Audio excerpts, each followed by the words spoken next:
Where do human beings truly come from? And why has this question echoed through the minds of seekers for thousands of years? Every tradition has attempted to answer it in its own way, some through creation stories, others through philosophical reasoning, and others still through scientific theories that map the birth of stars and galaxies. Yet beneath all these explanations lies a deeper hunger, the desire to understand not just how life began, but what our existence means. Buddhism approaches this question differently from most. The Buddha did not encourage endless debates about beginnings or cosmic origins. He saw how easily the mind gets tangled in speculation, drifting further and further from the freedom it longs for. Instead, he turned our attention inward, toward the lived reality of suffering, the causes that bind us, and the path that releases us. In an old teaching, the Buddha compared metaphysical speculation to a man struck by a poisoned arrow. Instead of seeking treatment, the man demands to know who crafted the arrow, what wood it was made from, and where it came from. By the time those answers arrive, his life is already slipping away. So rather than searching for a first moment, Buddhism invites us to explore the ongoing cycles that give rise to existence itself, the rhythms of becoming, dissolving, and becoming again. This is where our journey begins. 1. The universe according to Buddhism. When Buddhism speaks about the universe, it begins with an idea that immediately shifts the ground beneath our feet. Time has no discoverable beginning. There is no single moment where everything suddenly appeared, no ultimate first cause hidden somewhere in the distant past. Instead, existence unfolds in cycles that turn endlessly, like waves rising and falling on a shore that has no memory of a starting line. The Buddha described this as anammataga, the beginningless flow. Whether we look at the cosmos or at our own stream of consciousness, we find no point where we can firmly say, "This is where it all began." Everything we encounter is the continuation of something older, shaped by conditions that stretch beyond our imagination.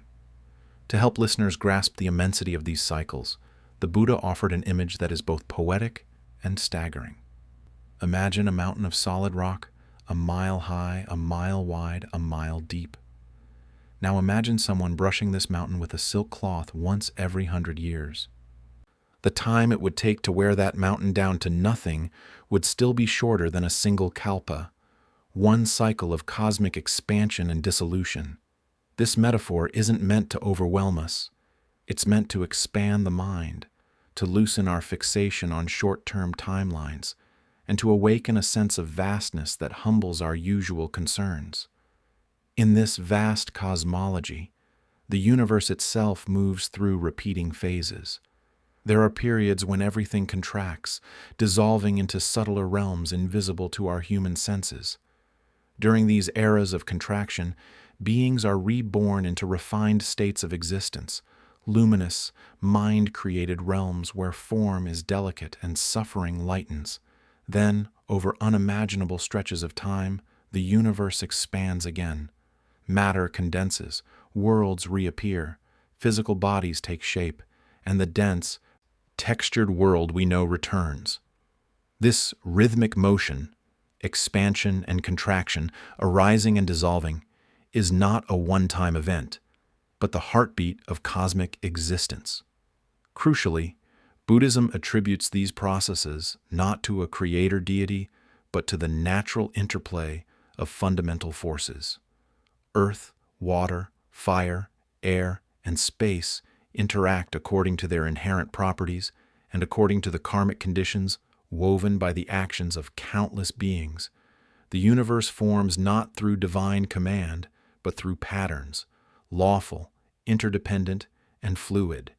In this view, creation is not something done to the universe, it is something the universe does, continuously. And perhaps the most striking element of Buddhist cosmology is its vision of countless world systems. The Buddha described reality as layered with infinite universes, clusters of worlds arising and passing away across immeasurable directions. Each world system has its own beings, its own cycles, its own stages of birth, stability, decay, and destruction. What modern astrophysics calls galaxies and cosmic structures echoes this ancient intuition. Reality is not a single stage, but an endless constellation of realms, each bound by the same impermanence. Every world, no matter how vast or subtle, is subject to the same rhythm. It comes into being, it endures for a time, it changes, and eventually it dissolves. The significance of this perspective is not merely cosmological, it's psychological. By contemplating the universe as a dance of emergence and disappearance, we begin to see the same pattern operating within our own lives. Nothing isolated, nothing permanent, nothing outside the flow of causes and conditions. This is the Buddhist universe, infinite in scope, cyclical in nature, and woven through with the quiet truth of impermanence. 2. The evolution of human form. According to early Buddhist cosmology, the beings who would one day become humans did not begin as physical creatures at all. In the distant ages when a new world was just beginning to unfold after a cosmic contraction, the first beings to appear here were luminous, radiant, and almost weightless. Their bodies were subtle, made not of flesh and bone, but of light and mental energy. They did not rely on food or material sustenance. Instead, they were nourished by a natural joy, a kind of inner rapture that required no external source. Their minds were calm, clear, and unburdened. In a world not yet solidified, these beings simply drifted through existence, untouched by heaviness or suffering. But as the newly forming world continued to stabilize, the environment began to change. The vast waters that covered the early earth thickened in places, and a delicate, fragrant film appeared on the surface, something the texts call earthly essence. It shimmered with color and carried a sweetness unlike anything these beings had known before. And as often happens in all realms of existence, curiosity and craving quietly stirred. Some beings tasted this earthly essence out of simple wonder, others out of desire. That single, seemingly small act became the turning point of human evolution. The more they consumed, the heavier their forms became. Their radiant bodies began to dim, and as their light faded, differences between them grew visible. No longer equal in luminosity, they started comparing one another. Who was brighter? Who was duller? Who was superior? Who was lacking? And from comparison emerged pride, shame, jealousy, the first seeds of the emotional turbulence that would one day define human life. As the environment continued to shift, the earthly essence eventually disappeared, replaced by new forms of nourishment, creeping plants, grains, and other edible substances. With each new food source, the beings' bodies grew coarser and more defined. Hands and feet emerged, skin thickened, features took form. And with these physical distinctions came yet another transformation, the gradual appearance of gender. What had once been genderless beings slowly differentiated into male and female forms, driven by the karmic energies that shaped their evolving bodies. The texts describe this moment not simply as biological development, but as a karmic unfolding. Desire deepened, attraction arose, reproduction began, and with it came stronger attachment to the physical world. The more these beings identified with their bodies, with beauty, strength, pleasure, and possession, the further they drifted from their original luminous state. This descent into physicality was not a fall in the moral sense, but a natural consequence of choices shaped by craving. Each act of attachment drew the beings deeper into material existence, binding them to the cycles of birth and death. What began as a subtle shift of curiosity became a powerful karmic momentum that would eventually solidify into human life as we know it. The Buddhist story of human evolution is not meant to be a literal scientific account. It is a symbolic teaching about how consciousness gradually entangles itself with matter. It reminds us that suffering arises when we cling too tightly to what is coarse and changing, and that liberation becomes possible when we remember our deeper nature, the luminous clarity that still flickers beneath the layers of body and mind. Human form, in this understanding, is both a result of karmic choices and an opportunity to reverse their momentum. The same craving that thickened our bodies can be met with wisdom. The same attachments that bound us can become the very conditions for awakening. 3. The development of human society. As the forms of early beings continued to grow heavier and the world became more defined, life gradually shifted from an effortless existence to one shaped by needs, choices, and consequences. In this changing landscape, beings who had once wandered freely began to gather together. The environment was no longer endlessly abundant. Food had to be found, cultivated, and protected. Instinctively, beings drew closer for safety, for companionship, and for the simple practicality of sharing resources. What began as loose clusters eventually became the earliest human communities. Communication, too, evolved in response to necessity. In their luminous past, understanding had been intuitive, nearly telepathic. But as bodies densified and minds became clouded by craving and aversion, that effortless knowing grew faint. To bridge the growing gaps between them, beings started using gestures, sounds, and primitive symbols. Over time, these crude signals developed into structured language. From this shift alone, we can already see a central Buddhist idea unfolding. As the mind becomes coarser, the world around it must become more structured to maintain harmony. With the stabilization of the world came something entirely new, the concept of personal ownership. Resources such as grains and land became limited. Once scarcity entered the picture, the old sense of shared belonging fractured. Individuals began to claim, "This is mine," and "That is yours." And from possession came envy, competition, and conflict, the same psychological patterns we still recognize in modern life. The Buddha's telling of this stage is profoundly realistic. Society does not become complex because of divine design, but because of human tendencies shaped by karma. As disputes increased, the community reached a collective realization. Without a central figure to maintain fairness, chaos would continue. So, the beings chose one among them, someone wise, steady, and trusted, to mediate disagreements and uphold justice. This leader was called the Mahasammata, the Great Elect. This moment marks the birth of governance, not as a divine mandate, but as a practical response to human behavior. Authority arose because people needed help navigating the consequences of their own desires. As these early societies grew larger, life naturally diversified. Different individuals gravitated toward different roles. Some cultivated crops, others crafted tools, others became traders, moving between groups with goods and stories. Each role supported the whole, and communities flourished through cooperation. Yet this specialization, while beneficial, also introduced hierarchy. Skills were valued unequally, wealth accumulated unevenly, and with inequality came resentment, pride, and further division. What we see here is the Buddhist depiction of samsara, not just within individuals, but within entire civilizations. But even as society became more tangled, something else was awakening alongside it: the moral conscience. People began to notice the suffering produced by greed, anger, and ignorance, not in theory, but in their daily interactions. They saw how unkindness fractured relationships, how envy tormented the heart, how dishonesty corroded trust. In witnessing these patterns, beings gradually turned toward values that could restore harmony: generosity, compassion, honesty, and mindfulness. These were not imposed by an external authority, but blossomed as a natural response to suffering.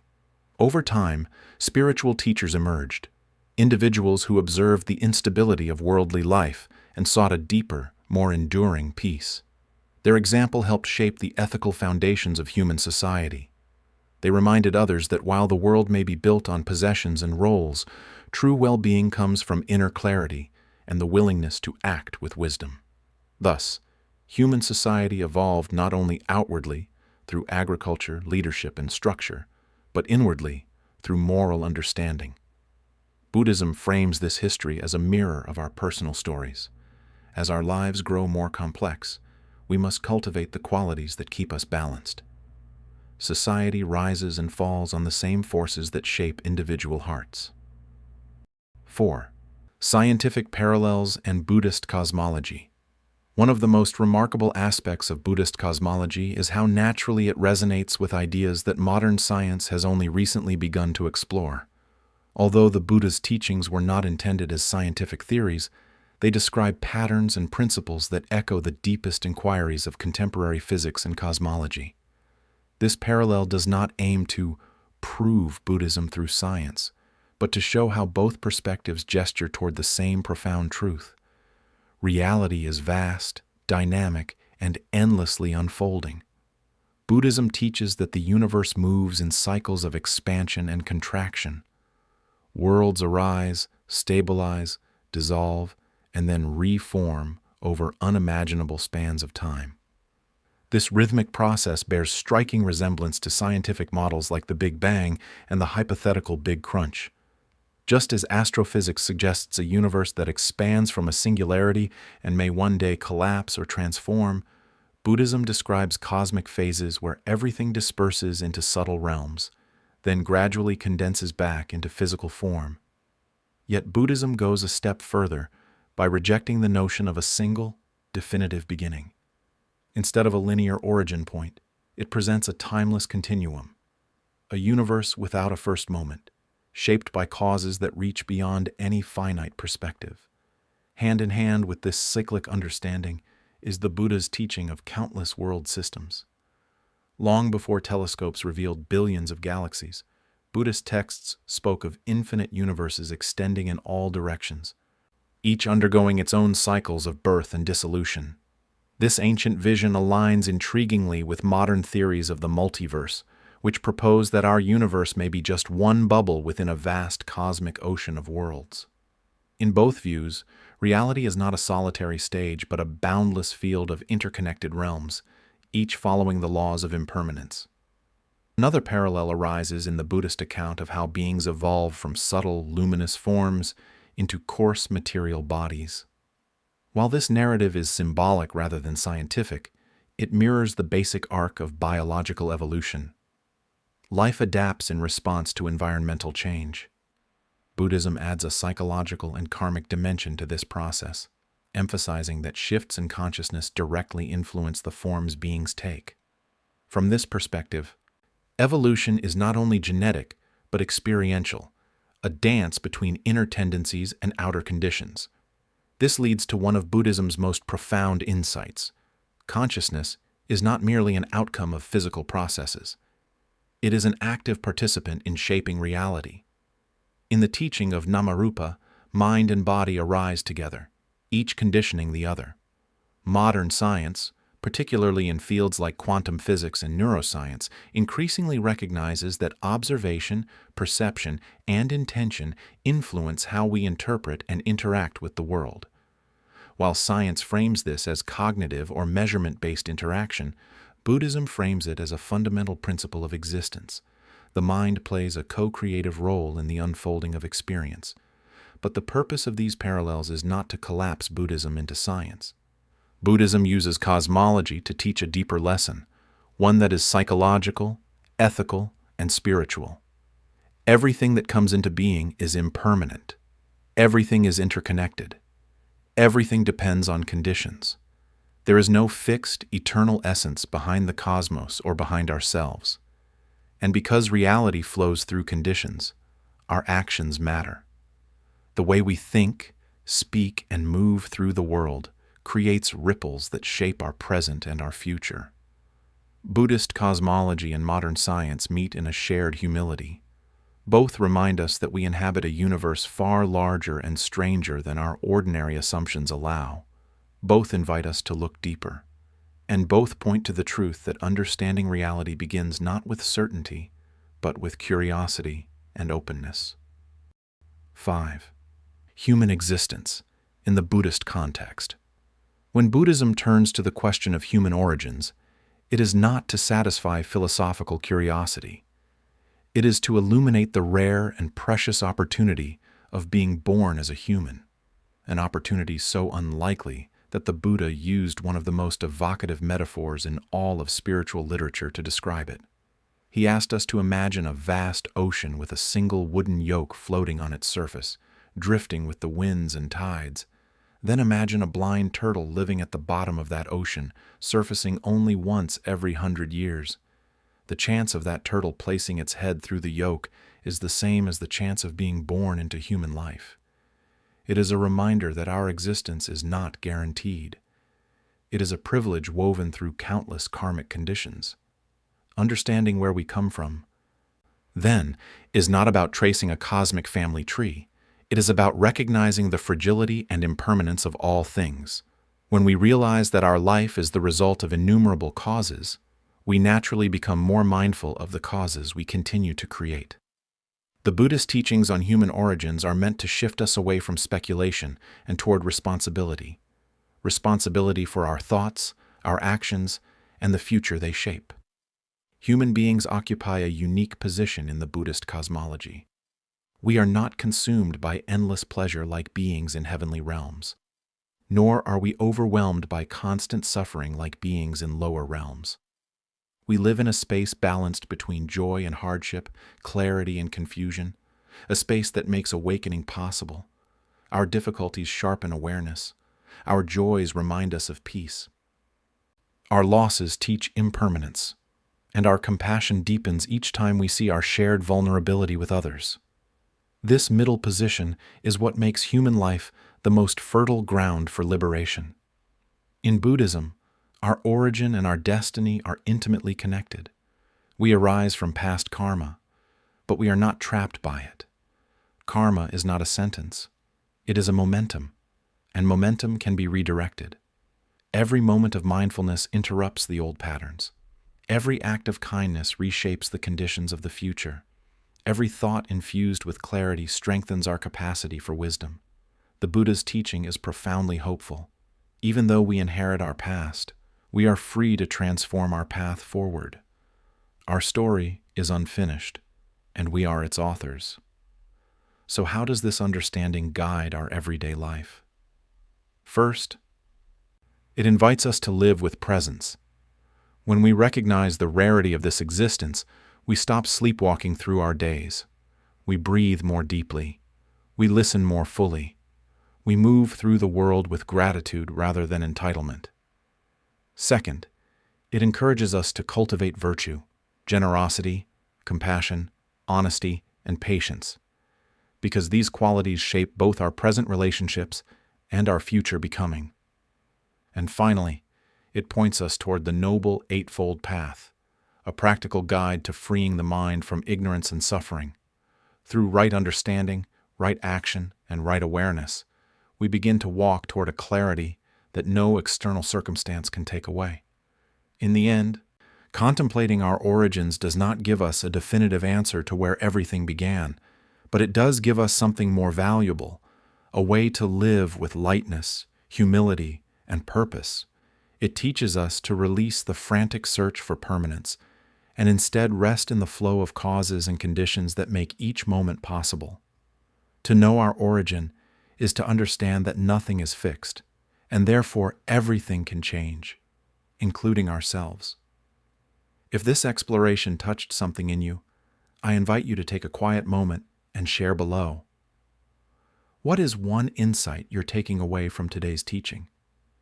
And if you'd like more gentle, thoughtful content like this, feel free to like the video, subscribe, and join our community. Your presence here supports the continued sharing of wisdom and peace.